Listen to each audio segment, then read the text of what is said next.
आज आपण ॲग्रीस्टॅकच्या नवीन अपडेटबद्दल आणि फार्मर आयडी म्हणजे नेमकं काय हे सविस्तर जाणून घेणार आहोत. एका मोठ्या आणि महत्त्वाच्या बदलावर आता संपूर्ण कृषी क्षेत्राचं डिजिटल भविष्य अवलंबून आहे. तर कोणताही वेळ न घालवता थेट मूळ विषयाला सुरुवात करूया. फार्मर आयडीची गरज आणि कृषी योजनांच्या लाभांसाठी त्याचं महत्त्व.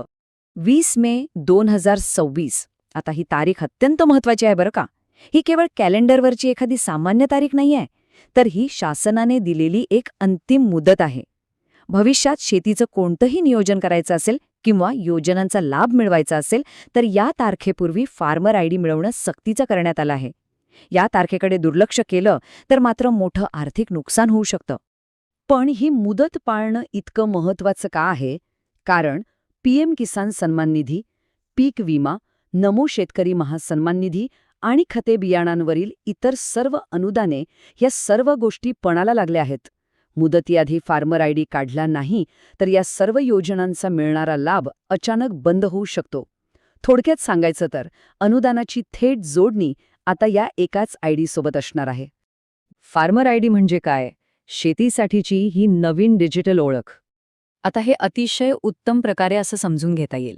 जसं सर्वसामान्य नागरिकांची ओळख सिद्ध करण्यासाठी आधार कार्ड हे एक अत्यंत प्रभावी साधन आहे, अगदी तसंच आता शेतकरी म्हणून ओळख प्रस्थापित करण्यासाठी हा फार्मर आयडी वापरला जाणार आहे.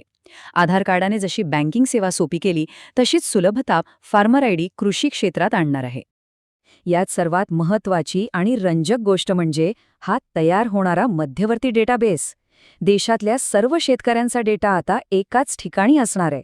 जमिनीच्या सर्व नोंदी, पिकांचा अचूक तपशील, थकीत कर्जे आणि अनुदानाचा जुना इतिहास हे सगळं आता एकाच डिजिटल छत्राखाली अतिशय सुरक्षितपणे साठवलं जाईल. माहिती एकाच ठिकाणी असल्याने शासनाला पारदर्शक पद्धतीने लाभ देणं खूप सोपं जाणार आहे. आणि या संपूर्ण प्रणालीचा सर्वात मोठा आणि थेट फायदा काय? तर कागदपत्रांच्या कटकटीतून कायमची सुटका. विचार करा, आजवर प्रत्येक हंगामात तलाठी कार्यालय आणि बँकेच्या चक्रा मारून कागदपत्रांचे जे गठ्ठे जमा करावे लागायचे, तो सगळा त्रास आणि वेळेचा अपव्यय आता या एका आयडीमुळे पूर्णपणे थांबणार आहे. आवश्यक कागदपत्रे. नोंदणीची प्रक्रिया सुरू करण्यापूर्वी कोणती तयारी करावी लागेल? नोंदणी सुरू करण्यापूर्वी फक्त ही 3 अत्यंत महत्त्वाची कागदपत्रे जवळ ठेवायची आहेत. पहिलं म्हणजे आधार कार्ड, दुसरं जमिनीचा 7/12 आणि 8A उतारा आणि तिसरं म्हणजे बँक पासबुक. पण इथे एक गोष्ट अत्यंत गांभीर्याने लक्षात घेण्यासारखी आहे. आधार कार्ड हे चालू असलेल्या मोबाईल नंबरशी जोडलेलं असणं अत्यंत सक्तीचं आहे, कारण पडताळणीसाठी याच नंबरवर OTP येणार आहे.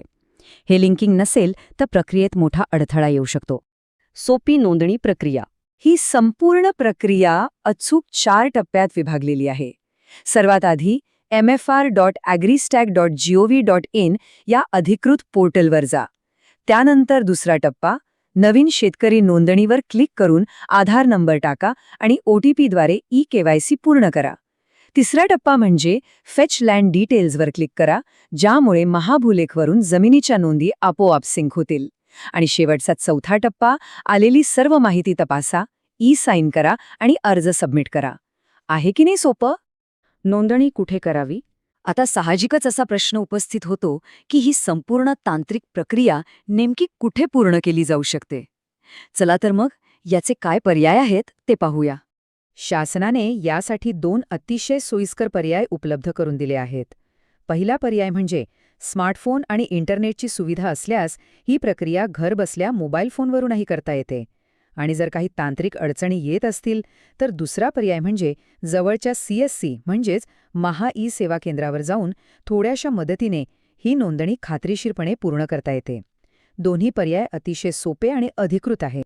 थोडक्यात सांगायचं तर भविष्यात कोणत्याही सरकारी शेती योजनेचा किंवा DBTचा म्हणजेच थेट लाभ हस्तांतरणाचा फायदा मिळवायचा असेल तर हा फार्मर आयडी आता पूर्णपणे अनिवार्य असणार आहे. हा एकच धागा आता सर्व योजनांना एकत्र बांधणार आहे. तेव्हा शेवटी एक अत्यंत कळीचा आणि विचार करायला लावणारा प्रश्न उरतो.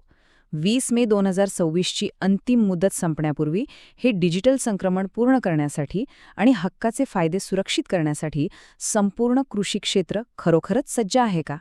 वेळ अजूनही हातात आहे, त्यामुळे वेळेतच ही नोंदणी पूर्ण करून डिजिटल शेतीच्या या नव्या पर्वात सहभागी होणं नक्कीच फायद्याचं ठरेल. याच महत्त्वाच्या विचारासोबत आपण आजचं हे विश्लेषण इथेच थांबूया. महत्त्वाची माहिती आहे. तुमच्या शेतकरी ग्रुपवर नक्की शेअर करा.